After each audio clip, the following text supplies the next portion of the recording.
Hello everyone. SBI का Q4 FY26 का result आज अनाउंस हुआ है और चलो पता करते हैं कि रिजल्ट कैसा है। तो मैं आपको दो पार्ट में डिस्कशन करेंगे। पहले पार्ट में हम फंडामेंटल की बात करेंगे और मैं फंडामेंटल में बुलेट्स पॉइंट बताऊंगा और एक सिंपल भाषा में आपको समझाने की कोशिश करूंगा कि कैसा रहा रिजल्ट। और जो दूसरा पार्ट होगा उसमें हम जाएंगे टेक्निकल्स में, लॉन्ग टर्म चार्ट्स पे समझेंगे कि एसबीआई का चार्ट अभी कैसा लग रहा है। ठीक है ना। तो सबसे पहले हम बात करते हैं कासा रेशियो की। ठीक है ना। सो कासा रेशियो क्या होता है? कासा रेशियो होता है जो टोटल डिपॉजिट होती है उसमें कासा मतलब करंट अकाउंट और सेविंग अकाउंट का क्या प्रोपोर्शन है। तो मैं बात कर रहा हूं FY26 की और कंपैरिजन कर रहा हूं इसका FY25 का कासा रेशियो के लिए। तो यहां पे जो कोई इंक्रीज नहीं आया, मतलब उल्टा एक -1.27% का डिग्रोथ आ रहा है। अभी इस पॉइंट को आपको ये लगेगा ये जो डिग्रोथ है 1.27 का ये बहुत छोटा है, बहुत मिनिस्कूल है, इससे क्या फर्क पड़ता है? आप ये बात समझो, जो कासा होता है वो लो कॉस्ट ऑफ डिपॉजिट होती है और जो एफडीज होती है, मतलब बहुत सारे लोग एफडीज करते हैं 7% 7.5% मिलता है, वो बैंक के लिए एक हाई कॉस्ट ऑफ फंडिंग होती है, मतलब उसको ज्यादा पे करना पड़ता है। सेविंग अकाउंट में कितना 3-3.5% देना पड़ता है और जो एफडी होता है उसमें कम से कम 6-6.5% का डिफरेंस होता है। तो ये पॉइंट समझा आपने। दूसरी इंपॉर्टेंट चीज है जो अच्छा लगा मुझे, वो है लोन जो ग्रोथ है इस बैंक का।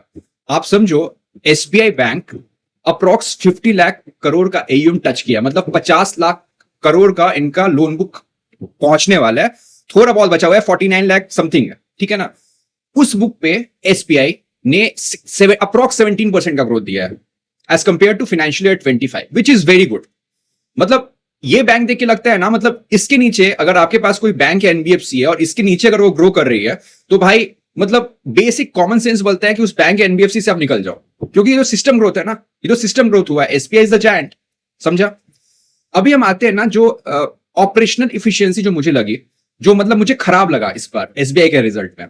तो सबसे पहला आता है ऑपरेटिंग जो इनकम होता है किसी भी बैंक का, उसके दो पार्ट होते हैं। पहला पार्ट होता है नेट इंटरेस्ट इनकम। ठीक है। तो नेट इंटरेस्ट इनकम क्या होता है? It is the income a bank earns from lending money after paying interest to depositor. मतलब मोटा मोटा क्या हुआ, NI is equal to interest earned on loans and interest paid on deposits. ठीक है। तो यहां पे जो Q1Q, मतलब आप कंपैरिजन करोगे Q4 FY26 को Q3 FY26 से, तो यहां पे डिग्रोथ है -1.35% का, विच इज नॉट गुड। ठीक है। अभी जो ऑपरेटिंग इनकम का दूसरा पार्ट होता है वो होता है क्या? वो होता है non interest income. Non interest income में आप पकड़ो प्रोसेसिंग फी से जो पैसा आता है, या फिर जो इंश्योरेंस सेल करते हैं, म्यूचुअल फंड सेल करता है बैंक, या फिर जो बीजी एलसी करते हैं जो उससे कमीशन आता है, या फिर आप पकड़ लो एसएलआर का जो इनकम आता है, वो सब पार्ट होता है नॉन इंटरेस्ट इनकम का। वहां पे भी Q1Q डिग्रोथ आया। ठीक है। अभी मतलब आप बोलोगे कि दोनों में डिग्रोथ आया, जो अपना क्या है कोर ऑपरेटिंग इनकम का पार्ट सब है।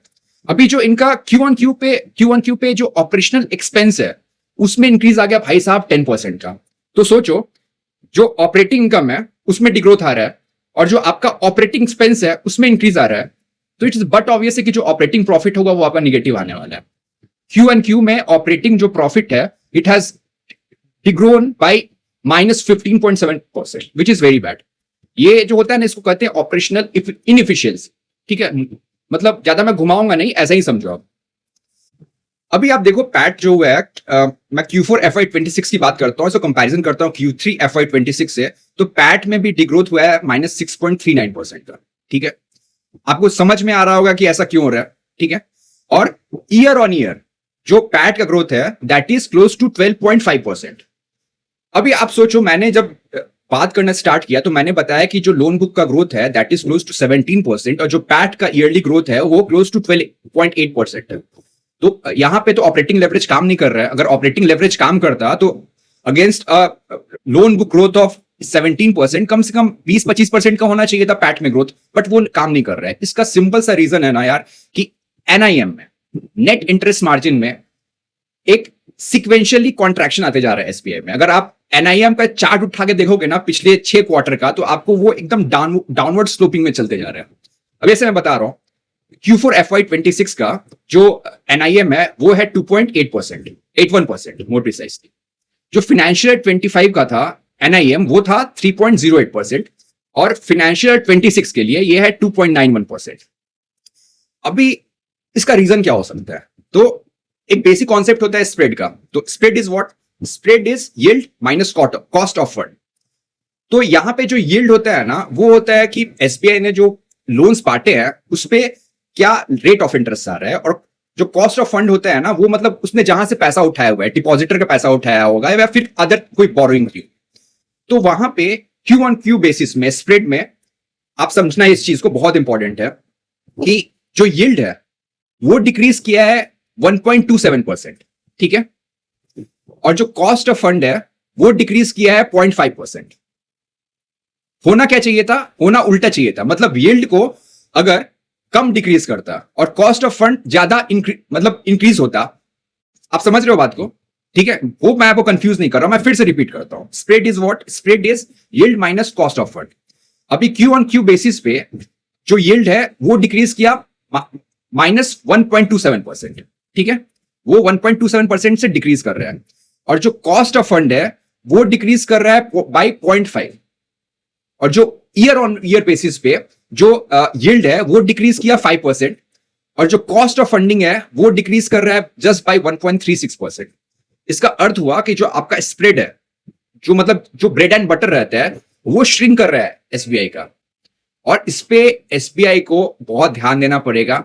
इधर अगर मतलब उनको एक वैल्यू, अगर देखो इसका क्या हो सकता है ना, because I am very small to suggest anyone, but इसमें अपन क्या कर सकते, कोई बैंक ऐसा क्या कर सकता है ना, they have to change the product mix. ऐसा कोई प्रोडक्ट लाना पड़ेगा, या अफोर्डेबल हाउसिंग जैसा, जहां पे आपको स्प्रेड ज्यादा मिले, या फिर आपको जो पेस है लोन बुक का उससे और ग्रो करने का, विच इज नॉट पॉसिबल। जो मुझे लगता है 15-16% से इतने बड़े लोन बुक को ग्रो करना is not possible at all, ठीक है।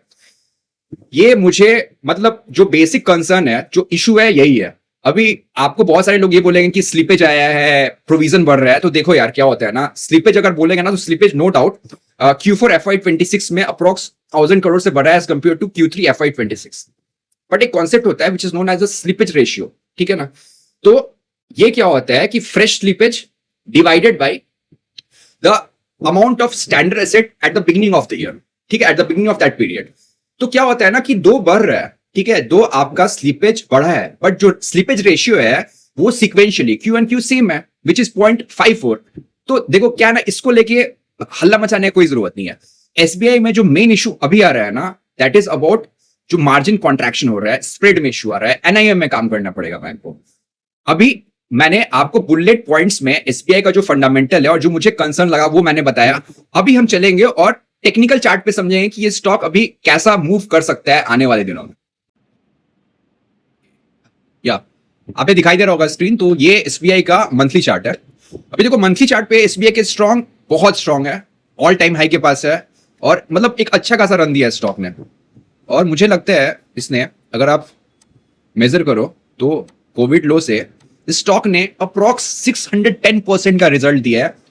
ये मतलब ऐसा क्या मूव हुआ, तो आप जाके इसका फाइनेंशियल चेक कर लेना। कंपनी ये इस चार्ट का ग्राफ जैसा बढ़ रहा है ना, एसबीआई का पिछले 4 या 5 साल, अगर 2 साल का आप आरओई का चार्ट हटा दो, तो आरओई का चार्ट भी ऐसी रॉकेट की तरह जा रहा था, ठीक है। अगर आप जाके आरओई का चार्ट देखना स्टेट बैंक ऑफ इंडिया का, from financial year 20 to financial year 25 तक का आप चार्ट देखना, मतलब ऐसा ही चार्ट है वो भी आरओई का, ठीक है। अभी हम बात करते हैं टेक्निकल्स की। तो देखो मंथली चार्ट क्या बता रहा है। मंथली चार्ट बता रहा है कि अभी स्टॉक बहुत स्ट्रांग है, स्टॉक में एक अच्छा खासा अपस्टिक आया, उसके बाद एक प्रॉफिट बुकिंग आई है, लेकिन मंथली चार्ट पे कोई भी निगेटिव ट्रेंड नहीं बना है, ठीक है। तो अब हम क्या चेक करेंगे, अब हम जाएंगे वीकली चार्ट पे। और आप एक बात याद रखना, मैंने यहाँ पे लाइन ड्रॉ कर रखी है, ठीक है, मैं वो भी बता देता हूं। एसबीआई के स्टॉक फंडामेंटली बहुत अच्छा स्टॉक है। आज का जो रिजल्ट आया ना Q4 FY26 का, ये एक वन ऑफ द एक्सेप्शन हो सकता है, जो मुझे लगता है, हो सकता है मैं गलत भी हूं। तो मुझे लगता है कि बैंक के जो चेयरमैन है उन्होंने बोला कि हम 3% का जो नियम है वो अगले साल कर लेंगे, ठीक है ना। तो अगर 3% का नियम फिर से अचीव कर लेती है स्टेट बैंक ऑफ इंडिया, तो मुझे लगता है फिर से ये अपने रन में आ जाएगी, मतलब इसका बुल रन चलता ही रहेगा। तो यहां पे स्ट्रेटजी क्या होगी ना, मैंने यहां पे 2 पॉइंट ज्वाइन करी है, ठीक है। पहला एक ट्रेंड लाइन ड्रॉ करा है। ये ट्रेंड लाइन क्या है, ये मंथली कैंडल का सपोर्ट एरिया है, ठीक है। ये है कोविड का लो, और फिर एक यहां पे बना था आपको मार्च 2025 में, ये भी सपोर्ट है, मंथली चार्ट पे ये सपोर्ट है। मैंने इन दोनों लाइनों को ड्रॉ करा। तो आप देखो अभी हो क्या सकता है ना, हो सकता है एसबीआई का स्टॉक फॉल करके यहां पे है, और यहां पे आके ये कुछ दिन रुक सकते हैं। मतलब क्या होगा ना कि यहाँ पे चॉपिनेस आ सकता है, वीक हैंड से यहां से निकल जाएंगे, जिन लोग प्रॉफिट बुक करके निकल जाएंगे और फिर से यहां से फ्रेश टर्न स्टार्ट होगा। दूसरा जो लॉजिक है ना, यहां पे रुक सकता है हॉरिजॉन्टली। देखो ये जो है ना, ये प्रीवियस रेसिस्टेंस था, ये वाला एरिया, ठीक है। तो जो हॉरिजॉन्टल सप्लाई जोन है वो भी सपोर्ट कर रहा है, और जो ट्रेंड लाइन सपोर्ट है वो भी सपोर्ट कर रहा है कि इस एरिया में स्टेट बैंक का शेयर, मतलब 850 का जो एरिया है मंथली चार्ट के हिसाब से, वहां पे स्टेट बैंक का शेयर अगर फॉल में आता है तो स्मार्ट मनी यहां पे एक अच्छा एक्यूमुलेशन करेगा। अब हम चलते हैं वीकली चार्ट्स पे। तो वीकली चार्ट्स पे देखो यार, वीकली चार्ट्स पे क्या है ना, देखो स्ट्रक्चर मैं आपको बताता हूं। वीकली चार्ट्स पे प्रॉफिट बुकिंग आई है और स्ट्रक्चर अभी न्यूट्रल है। न्यूट्रल क्यों है मैं बता रहा हूं। यहां पे देखना, ये क्या है, higher low and higher high, फिर यहां बना हायर लो एंड यहां बना लोअर हाई।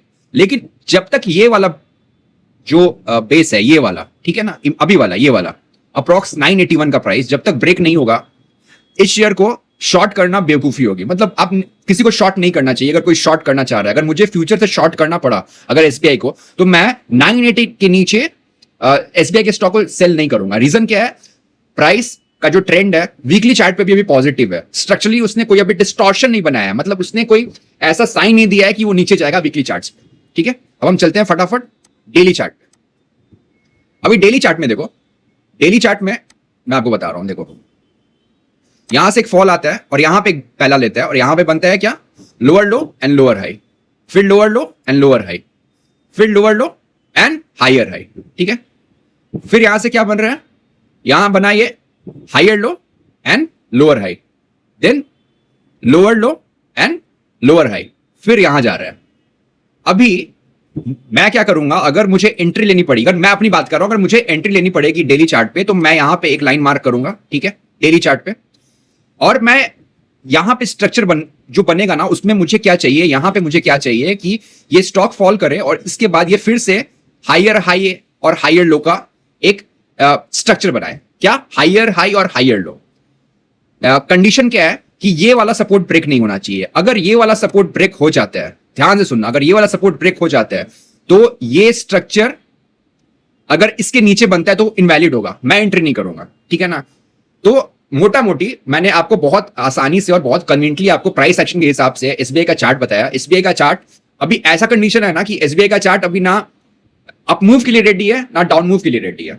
मंथली चार्ट पे जो मैंने एरिया बताई है वो एक बहुत स्ट्रॉन्ग डिमांड एरिया है, जहां पे अगर प्राइस आता है तो smart money, mutual fund, institutional buyers वहां पे बाय करेंगे। होप आपको ये वीडियो अच्छा लगा हो। अगर अच्छा लगा होगा तो प्लीज एक लाइक करो। बाय।